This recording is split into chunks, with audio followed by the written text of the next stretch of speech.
Well, Happy New Year, everybody. And we are, if you can believe it, into 2021. And this is the Gordon and Cherie Show. We are going through podcast 18. Can you believe we're at 18? 18 is a good number to start the year. And Cherie, I want to say Happy New Year to you. And I know that I've heard a lot of our friends and people around us and acquaintances talk about the fact that we're so glad we're out of 2020 and now we can start something brand new with 2021. I'm not sure. I don't think anyone's sure if 2021 is actually going to be better than 2020. But we can all start better on our individual choices that we make with our lives. I think if we only look at the outside for our circumstances to get better, we never get better. No, we don't. And so we don't. Who knows what the world may bring for 2021. And let's hope it is a reprieve from some of the hard stuff that's happened as a society and politically and all of these things. Let's hope that things begin to smooth over. But you can only hope so much for that. But I do agree with you. It's what's happening on the inside. And the one thing I can be sure of is that transitioning from 2020 to 2021 and being with you, my husband, I know that your resolve is strong, but your body isn't magically better for 2021. So you're still fighting through layers of pain through the process and through the progress, I should say. That's right. And I think the Ecclesiastes message is huge for me. And the message talks about this. There's an appointed time for everyone. Mm-hmm. And there's a time for every event under heaven. Now, that word event translates into the fact that means that there's human activity that one engages in because of making a deliberate choice. Mm. And I believe that 2021 is a time to make hard choices. And we see this with Ecclesiastes. There's 7 polar opposite messages, and they're at the extremes. For instance, a time to give birth and a time to die. And there's the one that's touching me right now in our lives, mm-hmm. a time to plant mm-hmm. and a time to uproot what is already planted. So we have different seasons. There's different doors that open up for each one of us to make tough choices. Not every choice is easy, and every season has its hardships and it has its challenges. America and the world is going through a lot of different challenges, and to try to analyze it and then antiquate it and to come up with a perfect solution, that's ineffective for anybody. So what we can do is this. What are we going to do for ourselves? And the message, moving it to our platform, dealing with 2 topics, all the aspects of suffering, and then all the aspects of transformation. What is our choice? Are we going to find our meaning in our suffering? And then are we going to make very difficult choices to move forward in transformation? What does that look like? Well, and today the topic is actually abiding power. Those 2 things. And I'm very interested to hear what you have to say about that, Cherise. Well, I mean, we're going to talk about it together, but I think first we can break down what abiding means, because part of making these choices, I think if our choices are rooted in what is abiding, then we can make good choices. And that's a great way to start 2021. Yes, I would agree. The Merriam-Webster dictionary defines abiding. It says to remain stable or fixed in a state. A love that abided with him all of his days. The second part of the definition is to continue in a place. And an old definition of abiding, according to vocabulary.com, is to live. To live. To live. And so here's the deal.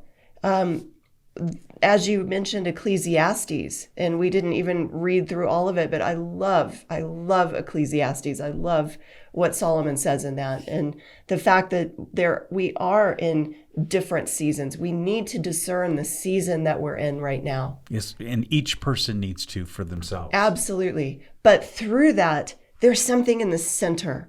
There's an abiding place in the middle that doesn't change. We can change. We can make decisions, and we do need to make decisions about change.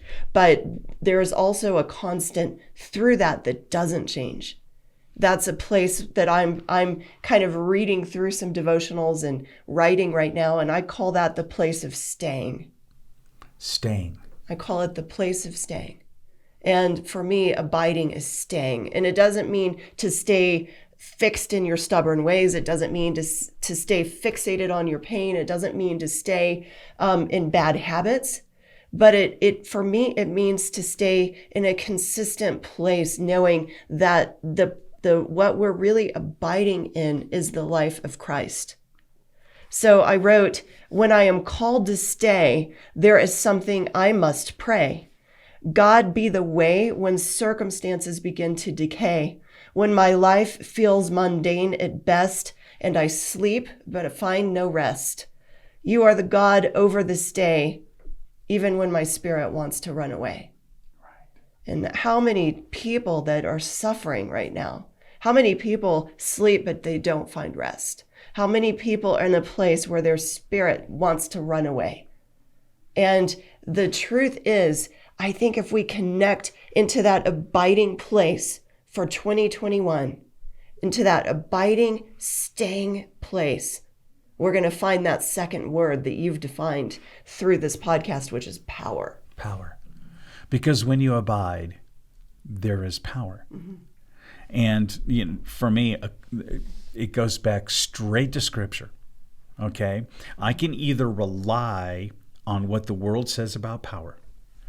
In other words, the influence we have on others, the impact we might have on a community.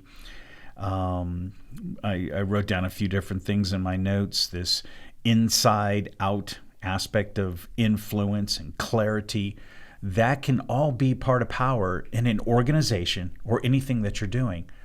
But when you're in chronic pain, and a lot of people have gone through some very difficult things in 2020. Mm-hmm. I mean, 80% of restaurants here in Colorado Springs, if they don't have relief soon and they're not out of lockdown, they're never opening again. Those are people's lives that are damaged, not just from fear or the realization of COVID or political decisions, but they were forced to give up their lifestyles. Yes, they did nothing to deserve it. Nothing. And so it's critical that we understand that the power doesn't come from the outside in. Right. It comes from the inside out. And what I would say to those people is, A, we are sorry for your pain. Absolutely. Because when you hurt, we hurt. And part of, I know, what's built up in us as a couple and the friends and the businesses and all the contacts that we're involved with, we see a lot of people hurting, just saying, holy cow, I didn't deserve this. I actually did have power. I did have influence. I did have impact. I did take care of my children. I did do these things. Everything was clear. Everything was, there was a lot of influence, and then immediately it can be taken away. They're stripped. And I so identify that when I went into the slippery slope of chronic pain. Absolutely. After my 4 neck surgeries, I couldn't believe that I was not going to be an acting doctor anymore. My identity was crushed. My finances were crushed. Sharp trials kept coming. It didn't just change because the calendar year changed. But what did change, and what changes for everyone, is this: a crucified Christ. Especially those who believe, and those who don't believe, just please listen to these words. A crucified Christ is actually power. That's the abiding power that's in you. But first, it's about being emptied of self, focusing only on self. And today, we live in a very postmodern society. This is true. Yeah, and the thoughts are always contrary and positioned against anything that's stable in meaning. So there's always a doublethink. There's always a what if. There's always a subjective interpretation over truth. And I'm not just completely knocking postmodernism. I'm saying this: it's gone too far. And when you have chronic pain, when you're being emptied of self, you're going to learn what the truth is. And that's what real power is. And the starting over process, when you have an abiding power in God and that connecting power that we've been talking about in our previous podcasts, that's when real change and real transformation happens. Absolutely. Well, I can say, just observing from you, you are a truth radar. Like it's, I think pain makes you super sharp. It does. Because you are not one to just dance around the lines No and fluff. embrace, all of these extracurricular thoughts that lead you down a trail of increased torment, right? Right. You are looking for that abiding place because pain is changing constantly in your body. And you have to stay in an abiding place in order to have power to live and to move on and to say, I am not going to become a slave to this pain, but this pain is going to serve me. Right. Because I serve God. Right, and I think for me is this: we're going to take that word "abide" again, and I love the way that you wrote your poem and you've got your thoughts, Charisse. And You made fun of my poem the other day. Well, honey, no, I did make real fun of it, but I can say this: today we're so when I use the word "fixed," we're so fixed on, is something going to be supernatural in the fantasy? Is it going to be something that's going to be stellar? Or is it going to be out of this world? Or is it going to be magical? Or is it going to be mystical? Or is it going to be something that is absolutely going to save us from the outside in? That's not the power we're talking about. We're talking about real power that gives you the ability to start taking steps forward. But I think for me, it's this. You've mentioned abide is to live. It's to live. 1 John says it fantastic. He who does not love abides in death. And so we could say, he who does not love lives in death. Right. That's where they're doing this.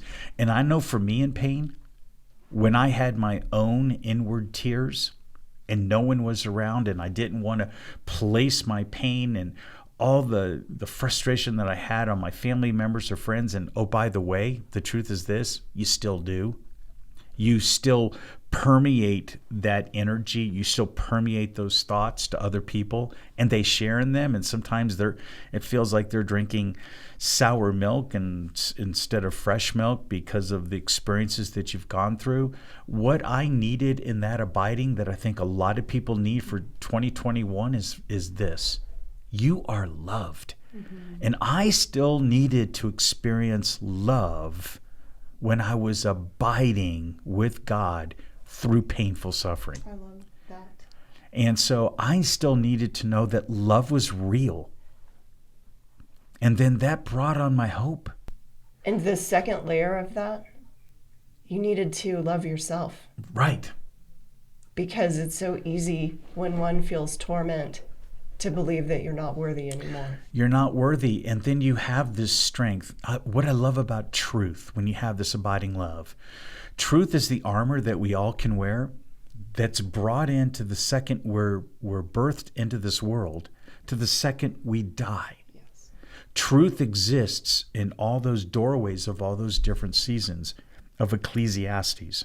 And when you're talking about emptying of yourself, there is nothing that says in the Bible not to love yourself. We're to love others as we love ourselves. Right. And with God's love, we learn to love ourselves properly. We learn to love ourselves in the emptiness of what we really can't do, like the emptiness of realizing we can't change all of our outside extra circumstances that are happening. But just as you mentioned, the crucified Christ is power. There is power in that. And I think we've lost this in society. And again, instead of looking for the imaginary power that might exist, that will take us through a video game and give us a score, and do all these different things, or wishful thinking that's probably not going to happen. When you're completely emptied of who you are, and that relates to real power, it's also about a force of character.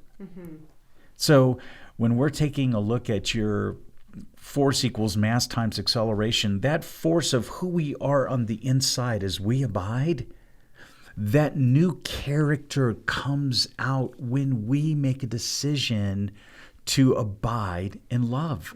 That's real power, when we're absolutely abiding in that. And so we're feasting on it, we're counting on it, we're dependent on it, we're learning from it, we're seeing old habits no matter how bad the situation is. No one wishes, I've never wished that someone could experience what I've experienced with pain and 4 surgeries and RSD, and the list is long. I don't wish that on anyone.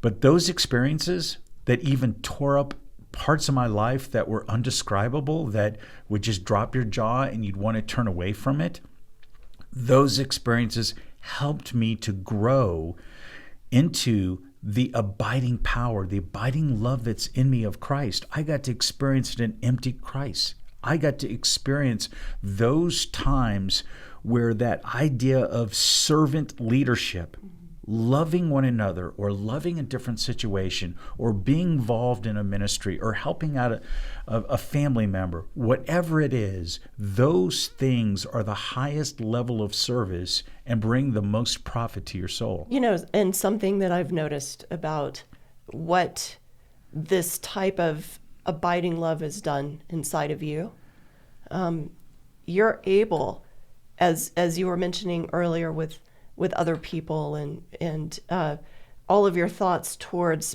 people who are suffering, the suffering that you've endured and still endure as you abide has given you the power to love people and to give them comfort in the suffering that they are experiencing. Right. And so you are giving the comfort that you've been given. Absolutely. Absolutely. And it's a choice to love, regardless of how you feel. And I'm not trying to be mean or insensitive to someone else's pain, because I certainly understand. And again, I know that they don't want to go through it, but they are going through it.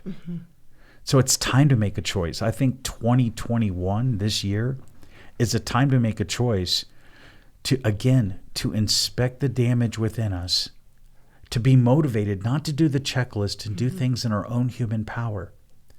But it's a chance to get into that abiding love, that abiding power that God has in us. His power, God's power, is made known through our weaknesses. Absolutely. And so as we're weak, we can start seeing the power. And as we take the steps and draw near to Him, He draws even nearer to us. So it's making a choice to love. It's making a choice to realize the love of God is within us when we believe in Him. Absolutely. It exists. So it's a time to say, I'm going to walk with full belief. Because if you don't, you're abiding in death. You're abiding in discouragement. You're abiding in places, and you're going to wallow in that place for the rest of your life. It's time to break free. 2021 is a year of breaking free from this, no matter what the situations are. The choice to me sounds like it's either life or death. Right. And I think that God gives us the freedom to make that choice of where we're abiding. Right. And I think what's beautiful is we don't have to fear death. We're not afraid to die. So why not live? Why not look to that abiding power, so that what we're growing on the inside of us, how that's being remolded by God, how we're dying to self, how we're dying to old ways.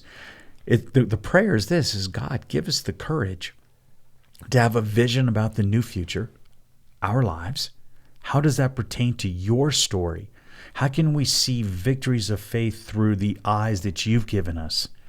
How can we move in that direction of grace? I love one thing that we've discussed this week that I would love for you to elaborate on. about being part of a narrative. Because when you're talking about the story, we're really part of a story, right? That can you expound on your thoughts about that? Well, Charisse, you've done it again. Well, you're welcome. You've got these thoughts that I like said this skipping. last week. I don't even remember what It's I even wore in your yesterday. notes. I mean, come on. Okay. I know this is that because it's God's narrative and we're just a piece of that, a small piece, history is occurring right now. Mm-hmm. And it's occurring even with our individual lives, and our individual lives are integrated in this whole history making choice. Yeah, it makes up a part of a larger narrative. Right. And so our lives are significant. And I think when we're in pain and we've been smashed out of business and we're hungry and we're starving for many different things, food, sustenance, the Word of God, love, all these different things, we're not insignificant. That abiding love definitely will wrap its arms around you and let you know that you are significant. I think also what happens, what I've seen is this, is people also misuse love. Mm-hmm.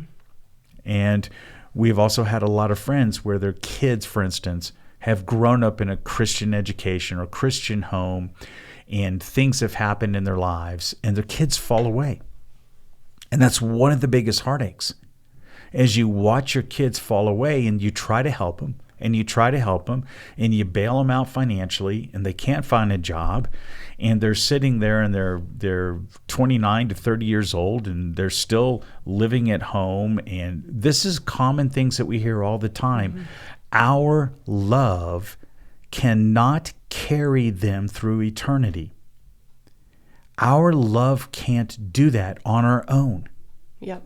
It's only God's abiding love that carries someone through eternity. So a lot of times with the decisions that we have to make, a big part of it is to teach the people around us to be dependent on God, not dependent on each other, mm-hmm. to save them from their circumstances. And I only use the kids as one small example. I mean, this is happening in almost in every segment of the family structure, as well as what we see with the social community, mm-hmm. okay, is people expecting other people to do something for them. Well, it's like placing that expectation or that abiding or that staying place on something that was never meant to be wrapped around, because it doesn't have the ability to sustain the life, right, like you've said.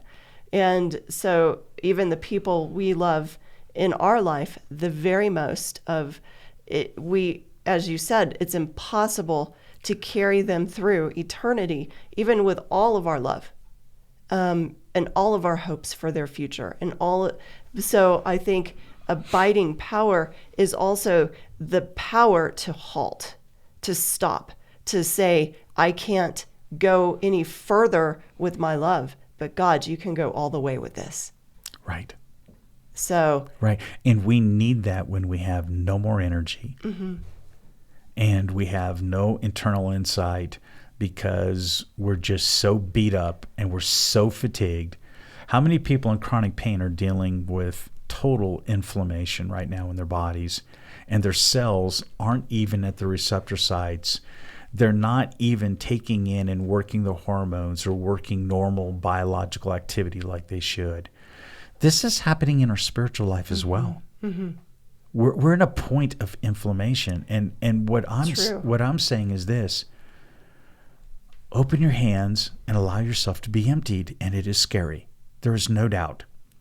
But as you go through it further and further and further, the fear starts to dissipate. Let's break this down more, because when you talk about inflammation, yes, and spiritual inflammation, as a doctor, explain what inflammation is. Is it where the cell, what happens to the cell in inflammation? Does it just become overactive? Does it expand? It doesn't. The mitochondria within the cell no longer processes from the hormones that are there. For instance, it could be thyroid, or it could be testosterone, it could be dopamine, whatever it is that's trying to work to the cell and attach to those receptor sites, the inflammation doesn't allow pure contact. We talked about today. It's not the absolute connection that you have. Right. Abiding power in God is about connection. Yes. It's about a connection that you cannot take apart anymore, and you're going to get the optimal function and the results out of that as you walk in faith, physiologically, as you change your diet and do different things with your life, okay? You can move on not just from the physical, but also intellectual. Are you going to decide to read more instead of watch blue screens and TV? Are you going to decide to do different things in which they're new habits because it's hard to break addictions? It's going to be about your choice of foods. 2021 is a huge year. I see this as a huge year for a lot of people. Make different choices, and it starts with love. Mm-hmm. It starts with abiding. It starts with the power of God. That's how things start moving. So that's so that's weird to think about. It starts with love, and then it might continue into emptying of yourself. Right. So that you can become full again. Right.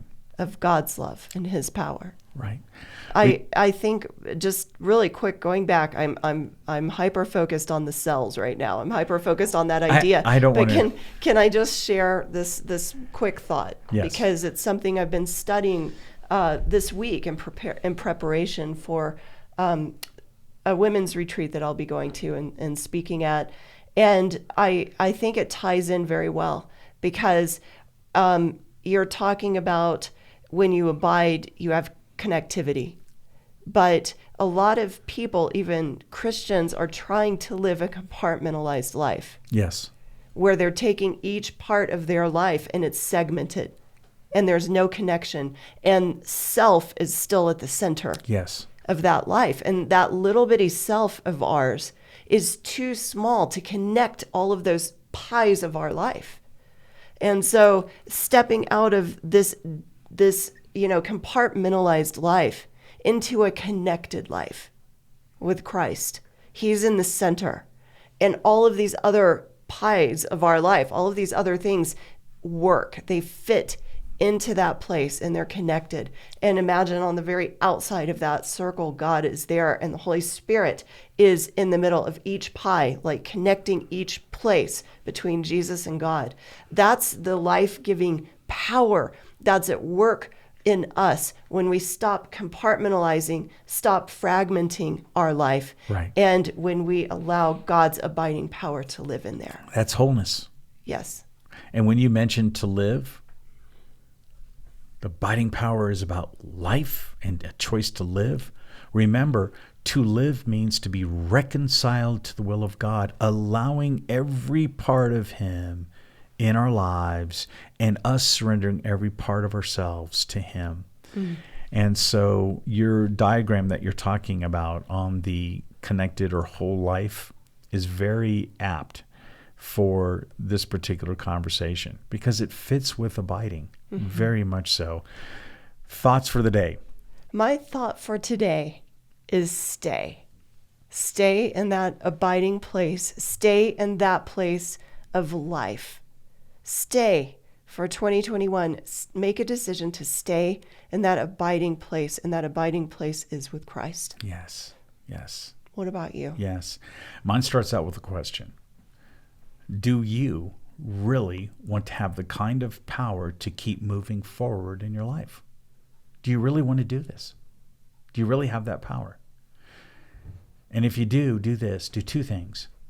Make the choice to create history-changing decisions for your individual lives.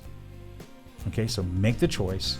Number two, maintain the commitment on the decision that you've made. Be deliberate and maintain it. No excuses.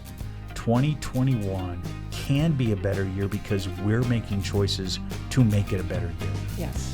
So, well, let's get started. let's get started. Happy New Year. Happy New Year. Thank you.